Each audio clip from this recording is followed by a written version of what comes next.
আজকে এই পতাকা নিয়ে তারেক রহমান শুরু করেছেন আপনাদের এই সিলেট থেকে তার যাত্রা। এই যাত্রা হচ্ছে আগামী দিনের বাংলাদেশকে নতুন করে সাজানোর যাত্রা। জীবন লড়াই করেছেন গণতন্ত্রের জন্য সেই মহিষী নেত্রী দেশনেত্রী বেগম খালেদা জিয়া অনেকবার এখানে এসেছেন। আজকে বারবার সেই কথা মনে পড়ছে। সময় কম, আমি পুরো সময়টাই আমার নেতাকে দিতে চাই। শুধু আপনাদেরকে এইটুকু বলতে চাই, বন্ধুগণ, সব সময় মনে রাখবেন যে বাংলাদেশ জাতীয়তাবাদী দল যে সৃষ্টি করেছিলেন আমাদের স্বাধীনতার ঘোষক শহীদ প্রেসিডেন্ট জিয়াউর রহমান বীর উত্তম, তার মূল দর্শনটাই ছিল বাংলাদেশি জাতীয়তাবাদ। তার দর্শন ছিল উন্নয়ন।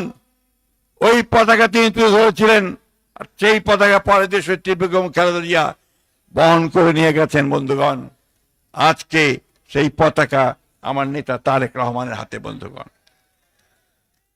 আজকে এই পতাকা নিয়ে তারেক রহমান শুরু করেছেন আপনাদের এই সিলেট থেকে তার যাত্রা। এই যাত্রা হচ্ছে আগামী দিনের বাংলাদেশকে নতুন করে সাজানোর যাত্রা।